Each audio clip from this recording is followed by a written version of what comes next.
Item ಯಾವುದೇ ಇರಲಿ try ಮಾಡಿ ಆಚಿ ಚಿಕನ್ ಮಸಾಲಾ. ಹಂಗಾದ್ರೆ ಈ ಷರತ್ತುಗಳು ಕದನ ವಿರಾಮ ಘೋಷಣೆ ಆಗೋದಕ್ಕೆ ಪ್ರಮುಖ ಕಾರಣ ಆಗಿರುವಂತಹ ವಿಚಾರಗಳೇನು?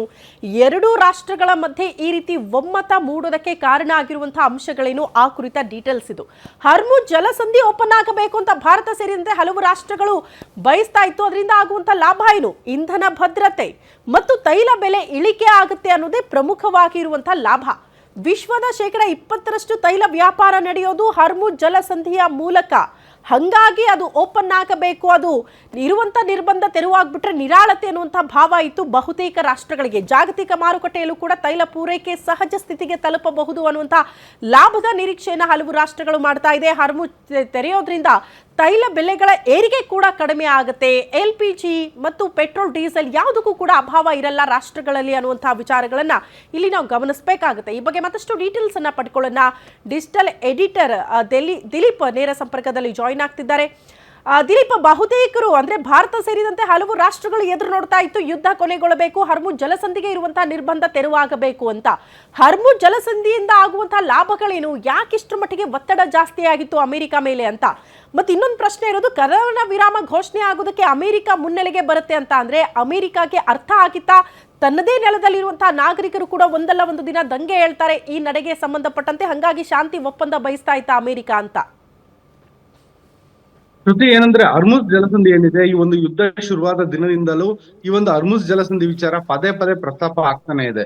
ಯಾಕಂದ್ರೆ ಇಡೀ ವಿಶ್ವದಲ್ಲಿ 20% ತೈಲ ಮತ್ತೆ LPG ಸಾಗಾಟಕ್ಕೆ ಹರ್ಮುಜ್ ಜಲಸಂಧಿಯೇ ಪ್ರಮುಖ ಮಾರ್ಗ. ಯಾವುದೇ ಪ್ರಮುಖ ರಾಷ್ಟ್ರಗಳಿದ್ದಾವೆ, Qatar, Bahrain, Kuwait, UAE, Saudi Arabia ಸೇರಿದಂತೆ ಎಲ್ಲಾ ತೈಲ ಸಂಪದ್ಭರಿತ ರಾಷ್ಟ್ರಗಳೇನಿದಾವೆ ಆ ಎಲ್ಲಾ ರಾಷ್ಟ್ರಗಳು ತಮ್ಮಲ್ಲಿ ಉತ್ಪಾದನೆ ಆಗುವಂತಹ ಪೆಟ್ರೋಲಿಯಂ ತೈಲ ಮತ್ತೆ ಏನೊಂದು LPG ಇದೆ ಅದನ್ನ ಈ ಹರ್ಮುಜ್ ಜಲಸಂಧಿ ಮಾರ್ಗವಾಗಿಯೇ ಅದನ್ನು ಸಾಗಿಸ್ಬೇಕು. ಹರ್ಮುಜ್ ಜಲಸಂಧಿಯಲ್ಲಿ ಕೇವಲ 36 ಕಿಲೋಮೀಟರ್ ವಿಸ್ತಾರ ಇರುವಂತ ಹರ್ಮುಜ್ ಜಲಸಂಧಿನಲ್ಲಿ ಆಳವಾದ ಸಮುದ್ರ ಏನಿದೆ, ಅದು ಆಳವಾದ ಸಮುದ್ರ ಸಿಗುವಂತ ಪ್ರದೇಶ ಇರೋದು ಇರಾನ್ ಜಲಗಡಿಯಲ್ಲಿ ಮಾತ್ರ. ಹಾಗಾಗಿ ಇರಾನ್ ಜಲಗಡಿನಲ್ಲೇನೆ ಈ ಎಲ್ಲ ಹಡಗುಗಳು ಸಾಗ್ಬೇಕಾದ ಕಾರಣದಿಂದಾಗಿ ಆ ಒಂದು ಜಲಗಡಿಯನ್ನೇ ತನ್ನ ಆರ್ಥಿಕ ಅಸ್ತ್ರವನ್ನಾಗಿ ಇರಾನ್ ಮಾಡ್ಕೊಂಡಿತ್ತು. ಯಾಕೆಂದ್ರೆ ಅಮೆರಿಕ ಬಳಿ ಇರುವಂತ ದೊಡ್ಡ ದೊಡ್ಡ ಯುದ್ಧ ವಿಮಾನಗಳಾಗ್ಲಿ, ದೊಡ್ಡ ದೊಡ್ಡ ಒಂದು ಹಡಗುಗಳಾಗ್ಲಿ ಇರಾನ್ ಬಳಿ ಇಲ್ಲ. ಹಾಗಾಗಿ ಇರಾನ್ ತನ್ನಲ್ಲಿರುವಂತ ಕ್ಷಿಪಣಿ ಮತ್ತೆ ಡ್ರೋನ್ ಬಲದ ಜೊತೆಗೆ ಈ ಒಂದು ಹರ್ಮುಜ್ ಜಲಸಂಧಿಯನ್ನು ಕೂಡ ತನ್ನ ಒಂದು ಪ್ರಮುಖವಾದ ಅಸ್ತ್ರವನ್ನಾಗಿ ಮಾಡ್ಕೊಂಡಿತ್ತು. ಹಾಗಾಗಿ ಇಡೀ ವಿಶ್ವದ ಜೊತೆಗೆ ಒಂದು ರೀತಿಯ ಆರ್ಥಿಕ ಸಮರವನ್ನ ಸಾರ್ತಿತ್ತು. ಅಮೆರಿಕಗೂ ಕೂಡ ಇದೇ ಒಂದು ಹರ್ಮುಜ್ ಜಲಸಂಧಿ ಬಂದಾಗಿರೋ ಕಾರಣದಿಂದನೇ ಇವಾಗ ಇಷ್ಟು ದೊಡ್ಡ ಮಟ್ಟದಲ್ಲಿ ಅಮೆರಿಕ ಇರಾನ್ನ ಷರತ್ತುಗಳಿಗೆ ಮಣಿಯಬೇಕಾದ ಅನಿವಾರ್ಯತೆ ಎದುರಾಗಿದೆ ಅಂತ ಹೇಳ್ಬೋದು ಶ್ರುತಿ. ಆದ್ರೆ ಏನೊಂದು ಅಮೆರಿಕ ಇರಾನ್ನ ಷರತ್ತುಗಳಿಗೆ ಮಣಿದಿದೆ, ಇದನ್ನ ತಾತ್ಕಾಲಿಕ ಅಂತ ಹೇಳ್ಬೋದು. ಯಾಕೆಂದ್ರೆ ಈ ಒಂದು 2 ವಾರಗಳ ಕದನ ವಿರಾಮ, 14 ದಿನಗಳ ಕದನ ವಿರಾಮ ಏನಿದೆ ಅದು ಇವತ್ತು ಬೆಳಗ್ಗೆಯಿಂದ ಜಾರಿಗೆ ಬಂದಿದೆ. ಈ ಕದನ ವಿರಾಮ 14 ದಿನಗಳ ಅವಧಿಯೊಳಗೆ ಸಂಧಾನ ಮಾತುಕತೆ ಯಾವ ರೀತಿ ನಡೆಯುತ್ತೆ ಅನ್ನೋದು ಮುಖ್ಯ ಆಗುತ್ತೆ. ಒಂದು ವೇಳೆ ಏನಾದ್ರೂ ಇರಾನ್ ತನ್ನಲ್ಲಿರುವಂತ ಅಣ್ವಸ್ತ್ರ ಯೋಜನೆಗಳನ್ನ ಕೈ ಬಿಡುತ್ತಾ, ಜೊತೆಗೆ ಹಮಾಸ್ ಇರ್ಬೋದು, ಹೌತಿ ಇರ್ಬೋದು, ಹೆಜ್ಬುಲ್ಲಾ ಇರ್ಬೋದು ಅಂತ ಉಗ್ರ ಸಂಘಟನೆಗಳಿಗೆ ತಾನು ನೀಡಿರುವಂತ ಬೆಂಬಲವನ್ನ ಹಿಂತೆಗೆದುಕೊಳ್ಳುತ್ತಾ, ಜೊತೆಗೆ ತನ್ನಲ್ಲಿರುವಂತ ಖಂಡಾಂತರ ಕ್ಷಿಪಣಿಯ ಒಂದು ಸ್ಟಾಕ್ ಪೈಲ್ ಏನಿದೆ, ಬಲ ಏನಿದೆ ಅದನ್ನ ಕಡಿಮೆ ಮಾಡ್ಕೊಳ್ಳುತ್ತಾ, ಈ ಎಲ್ಲಾ ಪ್ರಶ್ನೆಗಳಿಗೆ ಅಮೆರಿಕ ಉತ್ತರ ಕೇಳ್ತಾ ಇದೆ.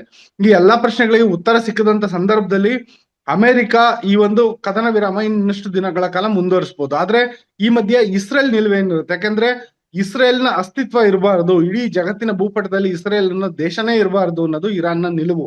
ಹಾಗಾಗಿ ತನ್ನ ಅಸ್ತಿತ್ವಕ್ಕೆ ಮುಳುವಾಗಿರೋಂತ ಇರಾನ್ ವಿರುದ್ಧ ಇಸ್ರೇಲ್ ಒಂದು ರೀತಿ ನಿರ್ಣಾಯಕ ಹೋರಾಟವನ್ನ ಮಾಡ್ತಿತ್ತು. ಹಾಗಾಗಿ ಈ ಹಂತದಲ್ಲಿ ಇಸ್ರೇಲ್ನ ನಿಲುವೇನು ಅನ್ನೋದು ಇದುವರೆಗೂ ಯಾರು ಕೇಳಿಲ್ಲ, ಇದುವರೆಗೂ ಯಾವುದೇ ಸಂಧಾನ ಮಾತುಕತೆಗೆ ಬಂದಿಲ್ಲ. ಜೊತೆಗೆ ಪಾಕಿಸ್ತಾನದಂತ ರಾಷ್ಟ್ರದಲ್ಲಿ ಸಂಧಾನ ಮಾತುಕತೆ ಆಗುತ್ತೆ. ಅಮೆರಿಕದ ಉಪಾಧ್ಯಕ್ಷರಾಗಿರಂತ JD ವ್ಯಾನ್ಸ್ ಅವರ ಸಾರಥ್ಯದಲ್ಲಿ ಒಂದು ಸಂಧಾನ ಮಾತುಕತೆ ಇರಾನ್ ಜೊತೆ ನಡೆಯುತ್ತೆ ಅಂತ ಹೇಳಲಾಗ್ತಿದೆ. ಆದ್ರೆ ಈ ಸಂಧಾನ ಮಾತುಕತೆಗೆ ಇಸ್ರೇಲ್ ಭಾಗಿಯಾಗುತ್ತಾ ಅನ್ನೋದು ಗೊತ್ತಿಲ್ಲ.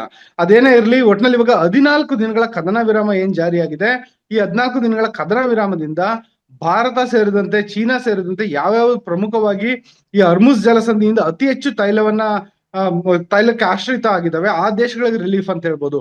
ಅದರಲ್ಲೂ ನಮ್ಮ ಭಾರತ ಸುಮಾರು 50% ಗಿಂತನೂ ಹೆಚ್ಚು ತೈಲಕ್ಕೆ ಹರ್ಮುಜ್ ಜಲಸಂಧಿಯನ್ನ ಈ ಹಿಂದೆ ಆಶ್ರಯಿಸಿತ್ತು. ಜೊತೆಗೆ ಭಾರತಕ್ಕೆ ಬೇಕಾದ 90%ಗೂ ಹೆಚ್ಚು LPG ಅನಿಲ ಏನಿದೆ ಅದು ಹರ್ಮುಜ್ ಜಲಸಂಧಿಯಿಂದನೇ ಬರ್ತಿತ್ತು. ಇದೀಗ ಬೇರೆ ಬೇರೆ ಮಾರ್ಗಗಳಿಂದನೂ ಭಾರತ ತರಿಸ್ಕೊಳಕ್ ಶುರುವಾಗಿದೆ. ಜೊತೆಗೆ ಹರ್ಮುಜ್ ಜಲಸಂಧಿಯಿಂದ ಇನ್ನಷ್ಟು ತೈಲವನ್ನ ಭಾರತ ತರಿಸ್ಕೊಬೇಕಾಗುತ್ತೆ. ಯಾಕಂದ್ರೆ ಹರ್ಮುಜ್ ಜಲಸಂಧಿ ಭಾರತಕ್ಕೆ ಹತ್ರದಲ್ಲಿದೆ, ಮತ್ತೆ ಆದಷ್ಟು ಬೇಗ ಭಾರತಕ್ಕೆ ತೈಲ ಬರುತ್ತೆ. ಮತ್ತೆ ಆ ರೀತಿಯ ಮೂಲಸೌಕರ್ಯವನ್ನ ದಶಕಗಳಿಂದ ಭಾರತ ಮಾಡ್ಕೊಂಡಿದೆ. ಈಗ ಅಮೆರಿಕದಿಂದ ತರ್ಸಕ್ ಹೋಗ್ಲಿ ಅಥವಾ ಬ್ರೆಜಿಲ್ ಇಂದ ತರ್ಸಕ್ ಹೋಗ್ಲಿ, ಬೇರೆ ಬೇರೆ ದೇಶಗಳಿಂದ ತೈಲವನ್ನ ತರಿಸ್ಕೊಳ್ಬೇಕು ಅಂತ ಏನಾದ್ರು ಭಾರತ ಹೊರಟ್ರೆ ಆ ಒಂದು ತೈಲ ಬರೋದಕ್ಕೆ, ಅದನ್ನ ಸಂಸ್ಕರಣೆ ಮಾಡೋದಕ್ಕೆ ತುಂಬಾ ಸಮಯ ಬೇಕಾಗುತ್ತೆ. ಹಾಗಾಗಿ ಇವಾಗ ಹರ್ಮುಜ್ ಓಪನ್ ಆಗಿರೋದ್ರಿಂದಾಗಿ ಭಾರತೀಯರಿಗೆ LPG ಸಮಸ್ಯೆ ಮುಕ್ತ ಆಗ್ಬೋದು. ಅದರಲ್ಲೂ ಮನೆಗಳಿಗೆ ಡೊಮೆಸ್ಟಿಕ್ ಸಿಲಿಂಡರ್ ಇರ್ಬೋದು, ಹೋಟೆಲ್ಗಳಿಗೆ ಸಿಲಿಂಡರ್ ಇರ್ಬೋದು, ಆಟೋ ಚಾಲಕರು ಇರ್ಬೋದು, ಅವ್ರೆಲ್ಲರಿಗೂ ಒಂದು ದೊಡ್ಡ ರಿಲೀಫ್ ಅಂತ ಹೇಳ್ಬೋದು ಶ್ರುತಿ.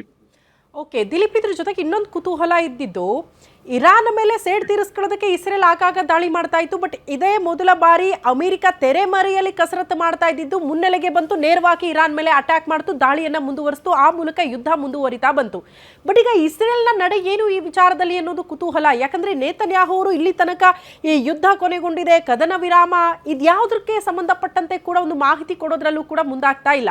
ಸೊ ಒಂದು ಕುತೂಹಲ ಇದೆ, ಇಸ್ರೇಲ್ನ ನಡೆ ಏನು ಅಂತ. ಖಂಡಿತ ಶ್ರುತಿ. ಯಾಕಂದ್ರೆ ಇಸ್ರೇಲ್ನ ಪ್ರಧಾನಿ ಬೆಂಜಮಿನ್ ನೆತನ್ಯಾಹು ಅವರು ಹೇಳೋದೇನಂದ್ರೆ, ಯಾವಾಗ ಹಮಾಸ್ ಉಗ್ರರು 2023 ಅಕ್ಟೋಬರ್ 7ನೇ ತಾರೀಕರಂದು ಹಮಾಸ್ ಉಗ್ರರು ಏನೊಂದು ಇಸ್ರೇಲ್ ಮೇಲೆ ದಾಳಿ ಮಾಡಿದ್ರು, 100 ಜನರನ್ನ ಹತ್ಯೆ ಮಾಡಿದ್ರು, ಜೊತೆಗೆ ಸಾಕಷ್ಟು ಜನರನ್ನ ಒತ್ತೆಯಾಳಾಗಿಟ್ಕೊಂಡು ಗಾಜಾಪಟ್ಟಿಗೆ ತಗೊಂಡೋದ್ರು, ಆಗ ಏನೊಂದು ಈ ಇಸ್ರೇಲ್ ಹಮಾಸ್ ಉಗ್ರರ ವಿರುದ್ಧ ದೊಡ್ಡ ಮಟ್ಟದ ಯುದ್ಧವನ್ನ ಸಾರ್ತು. ಆ ನಂತರ ಹಮಾಸ್ ಉಗ್ರರಿಗೆ ಬೆಂಬಲವಾಗಿ ಲೆಬನಾನ್ ನಲ್ಲಿರುವಂತ ಹೆಜ್ಬುಲ್ಲಾ ಉಗ್ರರು ಈ ಇಸ್ರೇಲ್ ಮೇಲೆ ದಾಳಿ ಮಾಡಕ್ ಶುರು ಮಾಡಿದ್ರು.